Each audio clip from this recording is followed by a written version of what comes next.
Well, hi, everyone. Welcome to the Cost of Courage podcast. We welcome today Carolann Wunderlin as our guest. Thank you so much for being here. Thank you, too. Carolann, would you tell us a little bit about yourself? Well, I am an Air Force veteran. I served from 1978 to 1984, considered Cold War, and I had two jobs in the Air Force. I was an Air Force personnelist, and I was that from 78 to 80, and I was stationed at Elmendorf, Alaska, and that was my first experience, my first duty station, and as a California girl, that was an interesting place to be assigned. I bet. All the weather changes for me. But as a personnelist there, I was 18, didn't have a car, got around by foot and by the Air Force bus. And that was actually, for a California girl, was actually a very good assignment. I got to know a lot of people there, but my most interesting experience there, other than learning my job, was competing in an Air Force worldwide talent competition. It was called Air Force Tops in Blue, and it's kind of like a traveling USO showcase. And I wanted to try my hand at being on that team for Tops in Blue, so I competed that year in dance solo, which was really interesting. So picture this, it's 1978 or 79, so 1979, and it was the first year they had the category dance solo, Air Force dance solo. I only had two other competitors, and they were male, the only female. One actually competed in with rap music, so I don't know what kind of dance that would be. And the other was modern jazz, and I did cabaret jazz. And anyway, I didn't win that category because that year disco was in. So the guy who won was wearing a flashy red sequin outfit and doing a lot of the common disco moves of the day. So, I mean, old jazz cabaret just wasn't hitting the mark. So that was a pretty nice experience for me, especially since it was such a geographically different climate for me. After Elmendorf, I did apply for a special duty assignment, and special duty assignments are significant in that you have to apply for a special duty assignment. So that assignment was to the Air Force Academy. Wow. And I applied, and you had to be, they said back then to get a job at the Air Force Academy, you had to be like the top 10% in your field. And I don't know that I was. All I know is that I got the assignment.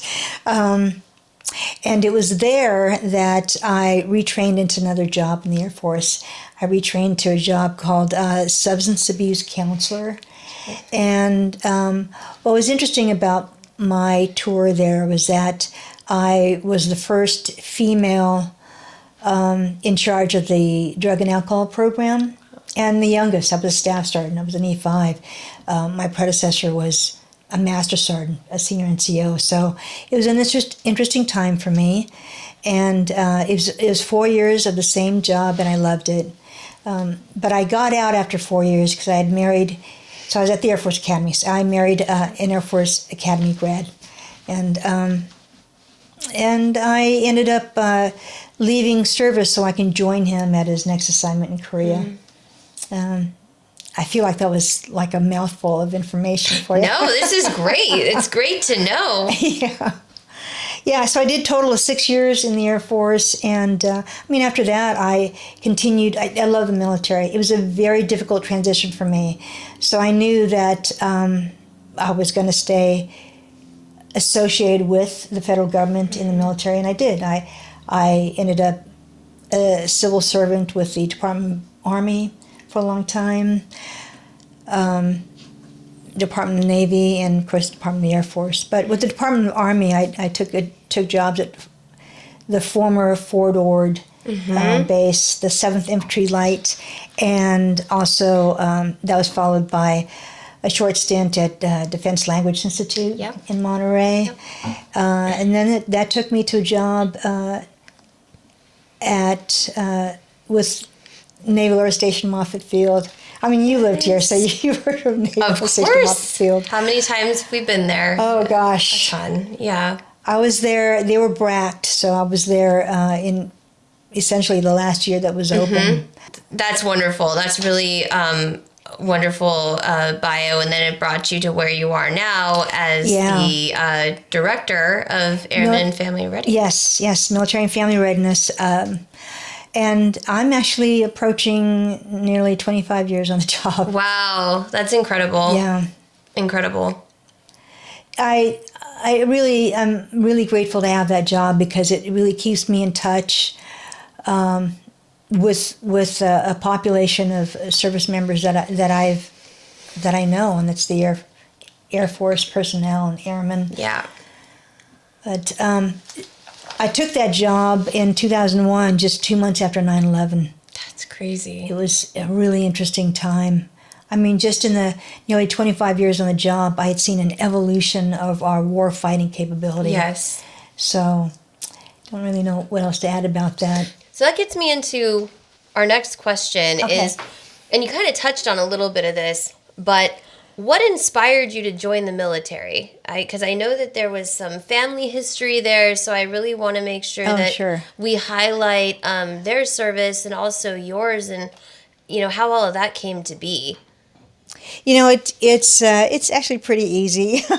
Graduated from high school, was not ready to go to college, and wasn't interested in working. Like I said, I lived in a small town, but I was a Navy brat. So my dad retired out of Naval Air Station Lemoore, and I grew up knowing the military in that way as a Navy brat. So I thought I'll give it a try. I didn't want to go to the Navy. It was a safe assumption that if you go in the Navy, you have to be a good swimmer. I was not, so that was easily out. The Air Force always struck me as much more exciting than all the other services. Yeah. I don't know how I deduced that, but that's how I thought at the time. And so, yeah, I signed up for the Air Force shortly after I did the Miss America pageant. Yes, the Miss America pageant, which is still a fun fact. Interestingly enough, after basic training, they asked me what I wanted to do. I pretty much knew I scored really high at administrative, so they matched me with military personnel. And after basic training, my tech school for military personnel was Keesler Air Force Base in Mississippi. So I've never been down in the South, so that was an interesting place to be. It was an interesting assignment. Again, I didn't have a car. Yes, and just like Mississippi is Alaska. hot and muggy. Yes. So you go from one extreme, you go from the super cold of Alaska to the heat of Mississippi. Well, actually, I that was tech school. So I had not even gone to Alaska yet. Okay. Alaska was my first duty station Got it. after tech school. So you... But you're right. I mean, it was still extreme Yes. temperatures, Yes. extreme climates. Military personnel was great. And while I was at tech school, it wasn't mandatory for us to run. It made sense to do that. It was a voluntary thing. So all the rigidity of basic training didn't follow me. You just everything we did to keep up our fitness was self-discipline. If you didn't want to, you didn't. So, but I enjoyed tech school. At basic training, interestingly enough, my first week there, they pegged me as a squad leader, and I remained a squad leader for the rest of my tour in basic training. I didn't want to be a leader. I just wanted to, be a wallflower. Yeah. But sometimes the best leaders are the ones that didn't want the role. Right. So. I did not raise my hand for that. Yeah. And then I took up a leadership role when I was in tech school too. So as what they call a rope, and they mainly are responsible for making sure that people who come into the squadron know where they're going, and keep up their their fitness. They obey the rules. It's pretty easy. Sure. What was the most challenging experience that you faced? And, what advice would you share with any service members who might be experiencing something similar, having those days when they're just like, I can't do this anymore? Just what would you say to them? And I guess this, building off of whatever, your most challenging experience was. I'd say that it's kind of a general professional developmental thing. Okay. So I knew that if I wanted to gain rank, I needed to demonstrate certain types of skills of leadership. And at the time when I was an airman, the best I could do was get involved in community to show my versatility, because I was doing very well on the job. On the job, I was consistently being awarded for Airman of the Month, Airman of the Quarter, and just doing an overall great job in my AFSC. So that's it. It started the groundwork for senior leadership looking at me and my work and being worthy for promotion.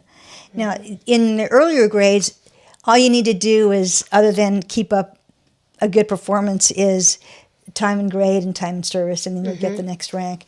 But when I completed my tour at Elmendorf, if I wanted to be a staff sergeant, I needed to show more leadership role, so I had to go to school for that. Okay.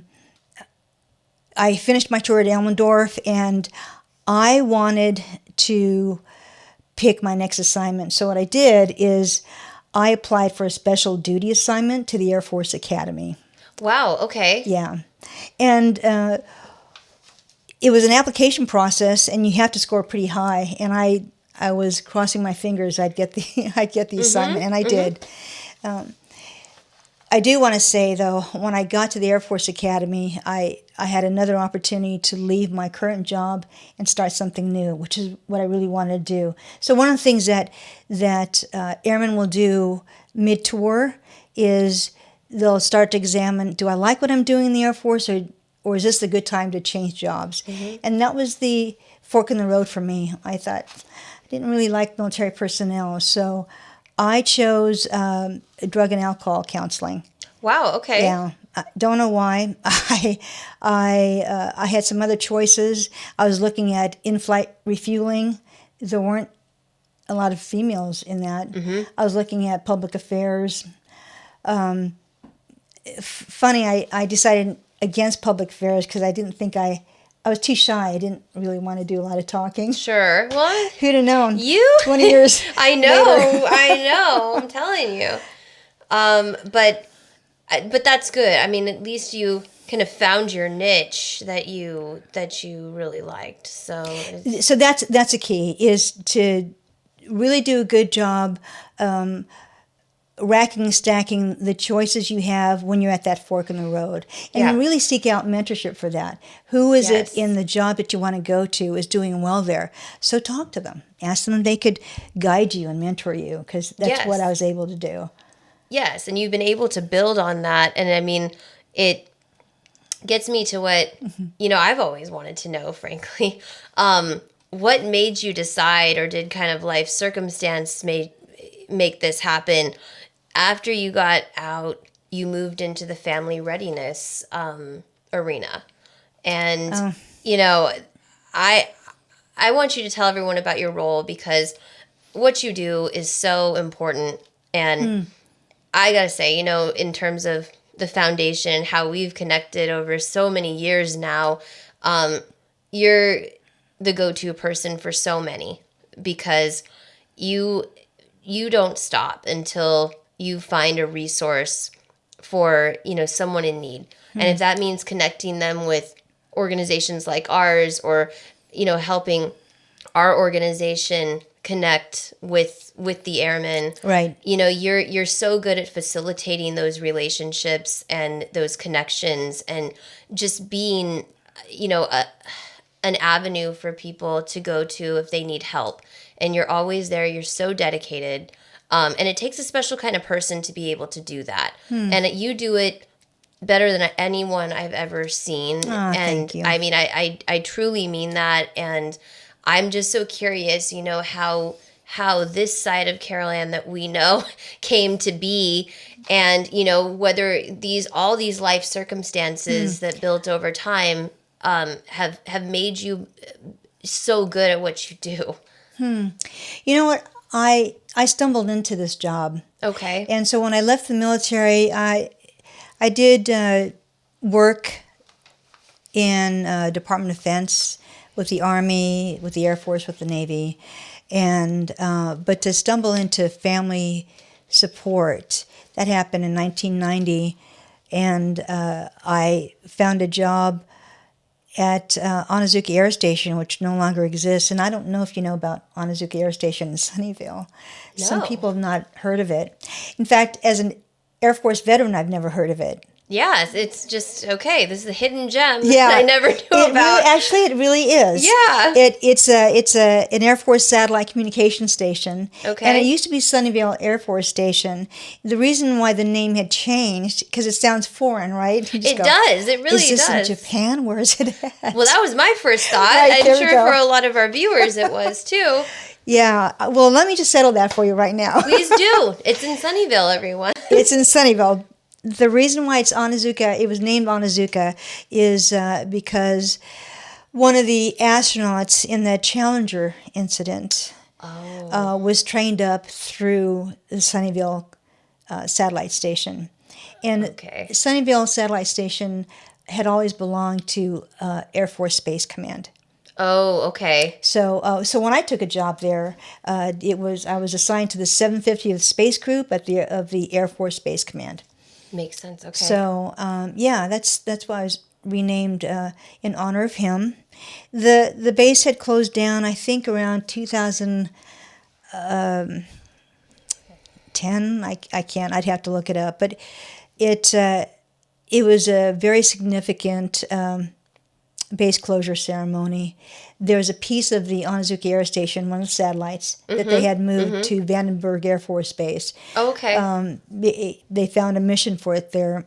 But if you drive along 101 now, you see no remnants of the base at all. Absolutely no one not. would have ever known.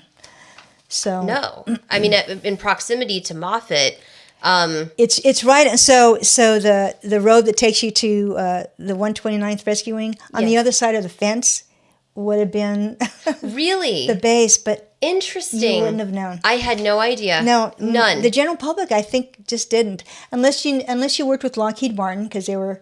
Okay, that makes sense. Yeah, because that's kind of their side of the. That's right. Of the fence. Yeah, so that makes a lot more sense. But see, this is all stuff I didn't even know. Yeah. So and you've been doing this so long. You know these little. Yeah, it's interesting because I moved to Silicon Valley in 1990, and but I didn't take this family readiness job until 2001, just 2 months after 9/11. Oh my goodness! So that's when you started with the 129th, right? That correct. Yes. So that's an interesting question that I want to know more about. How was it in that time? When there's so much uncertainty and then deployments start to happen throughout the next, let's face it, few years, how did you hold it all together with just the uncertainty of the world at the time? That was probably the most difficult personal experience I had. I had just married a guy, a senior NCO with the 129th Rescue Wing. He was a C-130 loadmaster. I just married him. I was a single parent when I married him. We moved into base housing together, and I didn't have a job. I was happy just to be at home and raise my son. But when 9/11 hit, he was actually deployed. Oh my goodness! He was actually deployed, and the funny thing is, they didn't have this position, family support. They didn't. Really? They had a spouse who on her own decided I should put some stuff together for our families. And I was given a packet of information before my husband deployed. And as an Air Force veteran who had worked in family support before, I had this attitude of, I know what's in this packet. I don't need to look at it. So I put on top of my refrigerator, 9/11 hit, and like everyone else who had experienced shock, I didn't know what to do. I was waiting for a phone call. We couldn't use the phone. And all of a sudden, I found that packet from the base, and I pulled it out. And all of a sudden, I didn't know what to do. And I opened up that packet.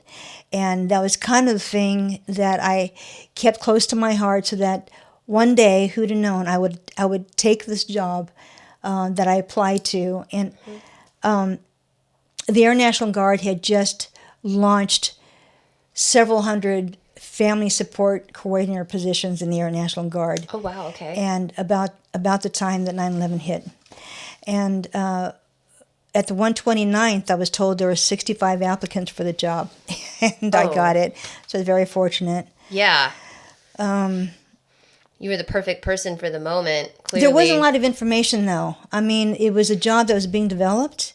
Okay. And so we were kind of, all 200 of us across the Air National Guard were doing the best we could to take care of our families with the information we had and with whatever the unit can buy us to put together and right, the funding. Yeah, as we know, and a lot of times you're just trying to scrape by with, whatever you can get, and being resourceful and resilient, which is, I know, the word that we're always saying, resilient. I just think you were the person to meet the moment at the time, and I'm so glad that you were there. What were the challenges that the families were facing? I mean, there was probably a million things going on, as you were alluding to, but how did you compartmentalize and, I guess triage the most in need and get them the help as quickly and efficiently as possible? There really was a challenge because the wing, because it was a brand new position, I was a groundbreaker, and I had to figure out how to improve communication and really design what the program is supposed to be for the Air Force, for the Air National Guard. Wow. And the challenge, though, was because of 9/11 on this global war on terror, the focus was on our military folks, our National Guard, getting ready to deploy and be part of the big fight. Because up until 9/11, the National Guard kind of had a reputation of, National Guard, it's just a part-time job. Weekend warrior. Just a weekend warrior kind of thing. Whatever, $200, $400 a month of pocket change. But 9/11 hit, and all of a sudden we had to act differently and behave differently as National Guard warfighters. Yes. Right? So I saw a lot of change in the way our Guard members deployed. I heard stories about how when they got into theater, the active duty knew when the Guard arrived, because the Guard had a different kind of attitude, different kind of training. And so I have seen through the years the evolution of our warfighters, our National Guard. Today, I think what's happening is that no one can see the difference, because our Guard had learned to really step up to the fight. And Absolutely. Absolutely. I mean, in the reserves, the National Guard, they were used, and in combat, they were, really going through it just like any other enlisted. So it definitely, I see a difference these days too, but I'm glad that, you see it. Because, there really was, a blurred line there, no difference. It was, and back then and after 9/11, the technology was compelled to advance just to keep up with warfighting. But at the same time, Guard spouses had to really ramp up and learn how to they really had to harden themselves and be ready for war, just like they did. And they didn't ask for it. they weren't prepared. They don't go to basic training. So I really have a heart for military spouses who, because they don't have that training. Right. So right. I have learned through the years, though, because I have to brief our military members to prepare for deployment. I always say, because your spouses and parents don't have basic training, it's really your duty to go back home and start to educate them about the language of the military, what things are, to get them smart. Because if you don't, they're not going to buy into your next 5 or 6 year enlistment with the military. Make them proud. Teach them. Give them some ownership over the information that you have to learn as a service member. So, it makes sense after a while. It'll seep in, and it'll go, okay, I should train my spouse more. But here's the thing: is with the acceleration of the internet, back in the early days, our guys used to stand in line at MWR tents to use a phone. Right. I mean, fast forward to 2020 even, you can pick up the phone, your own cell phone overseas and call. Well, and you did a great, because I mean, we've known each other a long time. And one of the first things that I was ever able to attend was, I don't know if it was a yellow ribbon or what it was, but you gave this fantastic talk on OPSEC. Yeah. And it really, these kinds of skills, and these kinds of things that probably nobody's thinking about. No. The things that, the examples that were given, because you just never know who you're talking to, kind of thing, or the most innocent thing you say could jeopardize a mission, could put your loved one's life in danger. I don't think these are things anybody's really thinking about sometimes, and it's these things, this awareness of what spouses should know, kids should know. Yeah. These are the kinds of things that I would hope is like the gold standard of readiness. And nicely put. What you are helping people understand. This role is not just, for lack of a better word, fluff. It is so important, and you do such a great job. Thank you. At that. Yeah, I tell you, nowadays, because more military spouses, we've learned with the iPhone and Google that I answer inquiries less and less because military spouses are able to look it up on the internet. Sure. You Google this, you AI that, you Wikipedia that. I mean, there's less need to call a base and ask for information from me. But there's still value in my role because they still need to know about OPSEC, because on their own, they don't know what OPSEC is. No. They don't know that your iPhone can identify your location unless you turn it off. Exactly. And but we're getting more. The internet technology allows our military spouses to be a lot more savvy too. Absolutely. And it's just awareness. It's awareness, I think, of things that people aren't thinking of, because back to your point, they're not trained, they're not necessarily even prepared for this. They married someone, or sometimes they're the child of a service member, and depending on what that service member does, it's something that's going to impact their life just as much. So it's just having a place for them to go, a person that they can trust, like you. And I'm curious, when you started, was there a roadmap in other branches? Because I've seen in other branches now they have, maybe they don't call it family readiness, a lot do, but it's the concept of it that, exists. So was this so new that it wasn't even a standard in the military, or was there any kind of counterpart that you could go to for guidance and mentorship on how to kind of build this program? Yeah, that's really...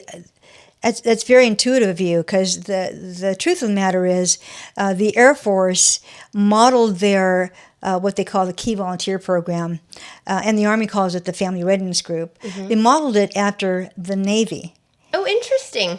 Because it was the Navy that was deploying their folks on these 6-month or more Westpac tours on carriers. And they came up with the notion that if we take care of our, what they called waiting wives, waiting spouses, then they can give them enough confidence to support a longer career with the Navy.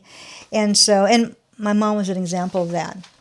Now, my mom was a Vietnam veteran spouse, and there was no family support then. So they had learned from that. So I'd say it was around mid to late 80s when the Navy got smart and said, we really need to formalize a program to support our sailor spouses. So we took an example from the Navy. Now, the Navy, they call them ombudsmen.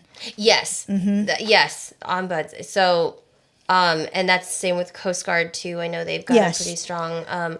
so, yeah, I mean, and see, it's the concept of this. And I'm just so glad that over the years it's evolved to even exist because, to your point, in Vietnam, we know where the deficiencies were quite a bit, when it came to that generation. And I'm glad to see that there's been lessons learned that have carried forward.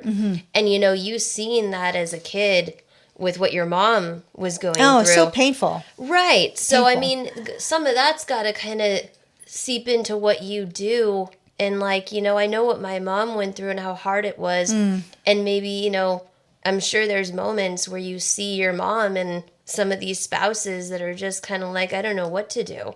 They're just overwhelmed by the whole experience. And yeah, overwhelmed. That's could be an understatement. It was a lot, especially 9/11. I was so surprised because when I took the job, I had already heard of the term weekend warrior. Right. So as we moved past 9/11, that terminology just dissipated because we, as a Guard, learned to take up the fight a lot more seriously. And we were deploying for longer periods of time and more frequently. So it was easy for that mindset to just really fade away because we were changing as war fighters. Yeah. And we have this thing called total force. And total force just means there isn't just the active duty Air Force. We fight as an active duty, as a reserve, as a Guard component when we go overseas. It is total force. And that's good. And I think that really helps to not have that distinguishing factor of your service is somehow less than someone else's because as we know, especially during OEF, OIF, the reserves and National Guard were right there alongside and sometimes, in a lot of combat type situations. So it's really good that there's really no difference these days.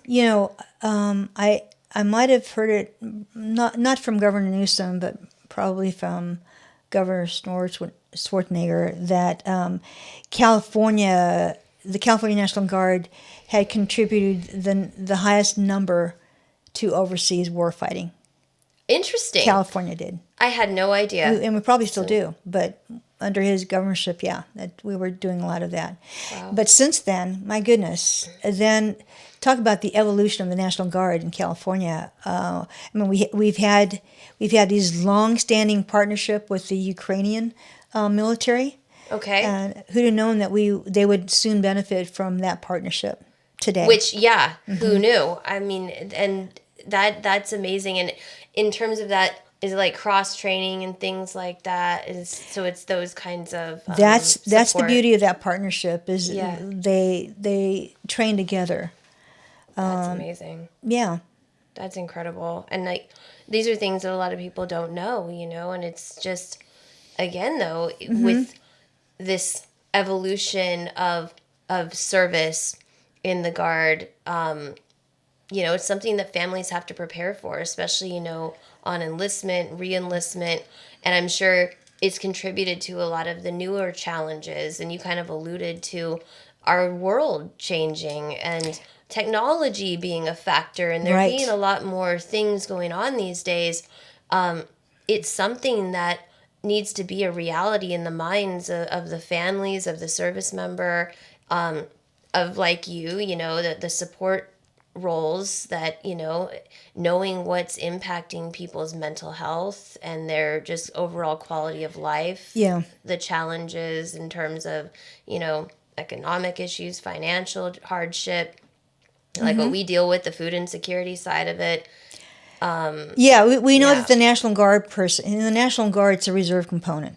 So what we know about the reserve component is that it's mostly part-time Guard. They're not weekend warriors, but they don the military uniform 1 weekend a month, and maybe two weeks out of the year. And then when they get federalized, which means the president says, we need for you to fight overseas, they have to be ready. And which is why we've been increasing our inspections. We've been increasing our training capability so that we can improve our readiness overseas. I mean, it's become much more complex, so we have to stay on top all the time. Well, absolutely, yeah. I mean, you just never know when that's going to happen, and especially today. Especially today, and you know, it's good to keep up with it and to just always, you know, have an understanding of what's going on with the families. And I think that's what you're really good at too, is, you know, you kind of know the situations of the families, and I think they're comfortable coming to you. And, you know, if they don't know about you yet, it comes down through the ranks, and the 129th is really intertwined. It's like a really good family, you know, and so I think it's... The challenge, though, with our unit is that because it's such a high cost of living area here in Silicon Valley, our unit is kind of regarded as a commuter unit, which means more than half of our military members in the unit commute outside the 50-mile radius. That's crazy. So we're looking at Tracy. And Modesto even, some even as far north as Stockton, Sacramento. Which we know how the traffic is. Yes. And so, which is unique to this Guard unit. Some Guard units like Fresno, a lot of their families easily live around the unit. Ours, most of them commute. Yeah. Yeah. And does that pose a challenge that they're not right there? It does, because there's really, if you think about it, there's really no incentive for military spouses to come to the base. No. There's none. I mean, I used to joke, even the commissary case lot sale doesn't bring our spouses out. That's funny, yeah. I mean, and it's just an interesting base in general, because there are people who live, you know, in base housing, as we know, but yeah, I mean, the cost of living is insane, and it's families have to do what they have to do, but then there's that reality that they also have to be available when, you know, they're needed for their duty. So it's, you know, I'm sure that just poses this extra layer of problems that, you know, again, you'd have to deal with. So, you know, it's just evolving with the times. And you know, the one thing that the general public doesn't know about the National Guard is that they have a very special role. I mean, they not only have a federal responsibility to fight overseas, but they also have a state responsibility. So Travis Air Force Base active duty, they don't get called by the governor to say, we need for you to deploy to take care of fires, to deploy to take care of vaccination sites, you know, and or food pantries, or fires. So so that's a challenge in itself, because in addition to being good at being a mechanic or medical or personnel, you also have to be ready for a state mission, which takes you right out of your primary job as an Air Force person and doing some significantly important community service. Which can last. I don't think people realize how long it can last. Like with COVID. With the fires down south that we had recently, you know, and it's kind of this unsung, people don't even realize or they take for granted that the Guard is there helping things move along, in terms of recovery missions. In terms of recovery and just living the life of a Guard person, and being the spouse of a Guard person. It's being the CEO or a district attorney, whatever important job, or a surgeon, and then doing your 1 week in a month, taking all of that off, donning the uniform, donning the mentality, and then their spouse has to do the same thing. Oh, you've got to leave. Now you're not that surgeon. Now you're not that attorney. Now you're not that mechanic. Right. Now you don the uniform, and there's another level of insecurity because you don't know what's going to happen. Right. Because it's not this like danger-proof mission that they're on necessarily. No. I think that's another assumption that people make, like they're not in harm's way or something like that, and it just because it's in the state. That is absolutely not true, and it's something that I think is a misconception. Yeah. Yeah. So, because the general public, if they don't know anything about the military, all they see is the uniform. They don't understand everything it takes to live the lifestyle of a Guard person. Because it takes a special kind of thinking. And this military spouse, the Guard spouse, goodness, they have to adjust too, and yes. It's not easy. And the Guard kids, all they know is that mom and dad is away. Yes, which can be very difficult, especially depending on the age they are, where they are in their development. Yeah. It's very challenging. It's very challenging, which is I do want to thank you for supporting our Months of Military Family at Moffett Field, because we don't always, as a military public, really acknowledge and praise our military kids, because they sacrifice too. Yes. It isn't just the person in uniform. And so to have a special day for them should mean a lot, and we should stop what we're doing just to support it. So I appreciate the Cost of Courage coming out to help with that. It meant a lot to me. It was very moving, actually. Oh, thank you. Yeah. I mean, we wouldn't miss it, and I am right there with you. That's one of my favorite things we do, too, is, those kids are so cute. They're so, you know what I love about military children, too? They're so grateful for anything. It's true. It's this just, they're adorable, and it's this gratitude, this positive attitude, this resiliency in them that they kind of just go with the flow in a lot of cases. And not easy. Not easy at all, but just what I like about, the days that we do, if they're coloring, they're painting, they're doing something that is just getting their mind off of it, and that's what I would hope, that not only just in that month, but what we can do throughout the year for those kids, because they're really going through it in a lot of cases. And I don't think, the other thing is kids at their school may not even realize, because it's so unrelatable. Right. Their parents aren't like going they wear a through uniform. That. Exactly. So, these kids have a hard time probably even relating to their peers in a lot of ways, just like the service members are, in relating to their peer group, their civilian cohorts or counterparts. It's just, it's not a thing that touches a lot of families these days. Yeah. Yeah. Such a small percentage of the population that it touches. And they'll never stop having to deal with these misconceptions, but they do, and that's why it behooves us as a military unit and friends of a military unit to help support them in whatever way. It's great that the Cost of Courage Foundation has always, whenever I extended an invitation for Family Day, you guys were there. The Month of Military Child, any event. I don't know you guys to ever deny us an opportunity to be a part of what you do, and because we get recognized. It's important. Well, and you guys have always been our adopted unit. I told you that years ago. We're appreciative. Yes, and I gotta say though, we have felt the love. Like my beloved grandfather, Papa. Yeah. He passed away in 2019, but he was here through, the start of this foundation for so many years, and you guys have always made us feel like part of the family. And when he passed away, the 129th, right in this office, we have, what you guys dedicated to him. And I mean, that meant so much to our family that you guys remembered him.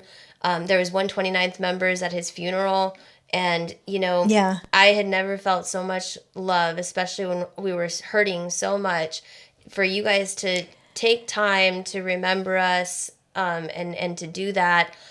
I mean, it validated so much. And, the feeling with you guys, it's mutual with the 129th. And we'll never, ever forget you, and we'll always find a way. I don't care what it takes to make sure that, we help you out. And that's special. So, and I always want to extend that thank you to you guys. We're 11 years in now, and, hard to believe. For me, it's been 20, because it predated this foundation. Yeah. But no, I mean, it really is so much appreciated. The 129th, and you guys will always be our adopted unit, and it's an honor to help the families. And I think that's what me and you have in common. It's like, what do we got to do to help someone in need? That's what it always comes down to, is what are the circumstances and what can we do to help? And the needs are always changing. So what I like about your foundation and you really is that, it's not cookie cutter, because the world is changing. Yeah.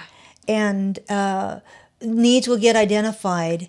So it can't be cookie cutter. It can't. Otherwise, you're not paying attention to what's needed at hand. And I appreciate you saying that, because we've had over the years, we've held true to the programs, the umbrella of emergency aid, the scholarships we do. Yeah. But I really appreciate you saying that, because we've taken, we've gotten people that said, you're going from thing to thing, you're changing your mission sometimes. And it's like, because look at what we're in. Yeah. And, anybody that knows this environment knows you have to adapt to what is happening and what the needs are. And that's not, like you said, is a great term, cookie cutter. It's not cookie cutter. It is not. So see something about other military organizations, and it's a word we use in the military, is how are we staying relevant? Relevant is the key.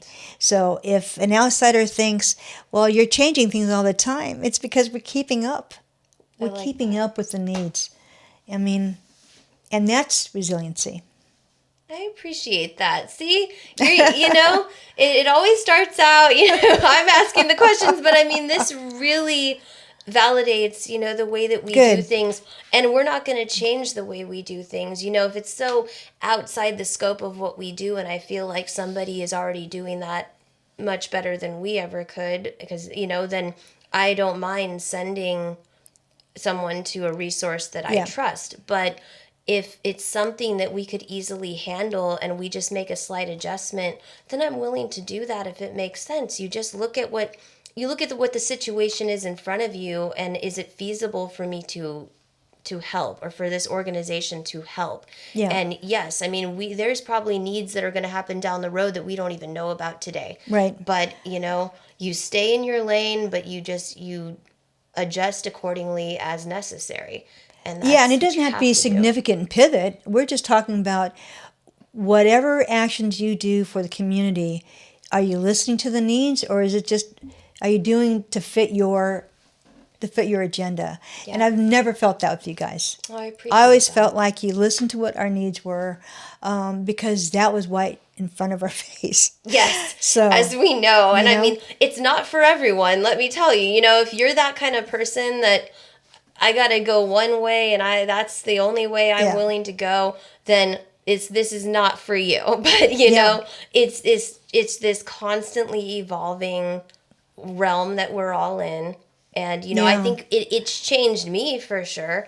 It's changed who I am doing this work, but I've learned a lot about myself, adjusted course when necessary. Yeah. And what's good for me is I get to work with people like you. Thank you. And, I get to, there's always these these circumstances that we learn from. And I love listening to, the veterans. I love listening to the service members, to the airmen, because they're the guy on the ground. They're the one that they're going through it. Yeah. And if they're telling you something's going on, then I trust that, because they're the ones that are living it. Yeah, yeah. They know better than anyone. So. I mean, I used to say history books, that's one thing, but listening to the stories, because it's the manner in which these stories are shared. It's from a personal experience. You get to fill in the gaps of what you can only imagine on your own by reading a book. But when you meet someone from the Cost of Courage book, from that era, doesn't that just fill in the colors for you? Doesn't it just kind of go, oh my gosh? Exactly. Because you can learn so much from the person who was there or who is living it right now. That's always been a good philosophy. It's never failed, and it's how we're going to continue to do things. And I really appreciate that validation that I know you understand. And, I just don't see how it can operate any differently if you're gonna make a difference, I guess, in this little community that we're in. So we just know that it's just the reality. So I wanted to pivot to something, because this other thing I really love about you, with the other thing that we have helped with over the years is your amazing recognition of female veterans, their service. So you have been such an advocate for recognizing what they've been through, their contributions. You are in that group as well. If there's one thing that you want our listeners to know is what is that unique role of women in the military? What would that be? What would they be surprised to learn about, the segment of the female population in the military, and kind of what they go through, if our listeners aren't familiar with that? So my role at the wing, I'm a civilian employee at the wing, so I don't wear a uniform, but I get to observe the interactions of women in the wing, and then I incorporate what I learn about women across the country. I mean, just in the last I would say the last 20 years alone, globally in the military, so many glass ceilings broken, records broken. The first pilot, first fighter pilot. On the Army side, just first to complete Ranger School, things like that, just in the last 10 years. And in our wing, I was so amazed to meet my first female helicopter pilot who was involved in a mission overseas that was near fatal. Oh my goodness. And but to meet her, she's petite. I mean, you think I am. She was definitely petite, but a perfect person to fly a helicopter. And this is where you go, this is a woman, and she's like really petite, and she had great skills to fly the helicopter under fire. Wow. So it isn't a movie, just to see her come back. So that was one thing, it was so surreal just to know, wow, she's in our wing. She's no longer there. But just to know that. And then I know a surgeon, a flight surgeon in our wing, still with us, who deployed for the first time during the heat of battle in Iraq. And that was tough for her. Oh, that's tough for her. I mean, she's guard, so this is a part-time job, and they deployed her for a little bit longer than 6 months. So when your only point of reference is working at the VA hospital, and now you're thrust into real-life combat, and seeing seeing the bodies come back and talking and smelling the smell of war and pain, and I had a lot of respect for her. There were two in the medical group that year that I just thought, wow, I don't know how you did it. And I don't. I wish I could interview them. I mean, there's a certain amount of, you have to just keep it together, because there might be a certain protocol that you have to converse a certain way with a patient. Certainly there is. There's got to be. But I think about those women, and all I can say is what we needed to do is really understand the unique needs of women. Yeah. So they're women, and they have to go to combat in austere conditions.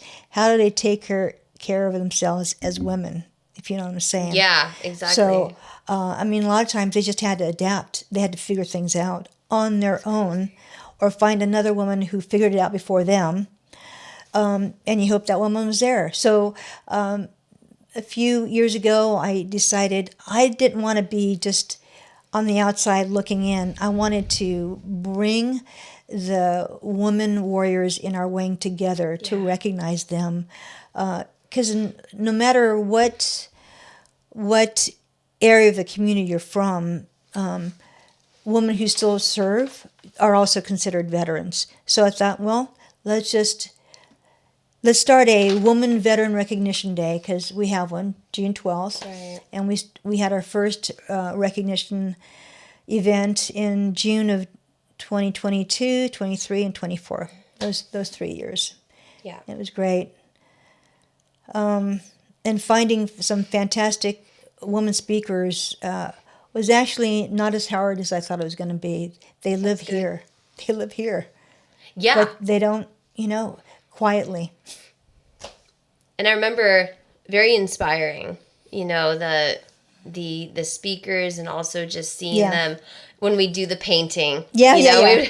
That's so fun. That was so much fun, and seeing them in that light. And I think just the camaraderie of being together and being recognized, is so important, because as we know, a lot of female veterans are reluctant to even introduce themselves as veterans or acknowledge their service. It's so true.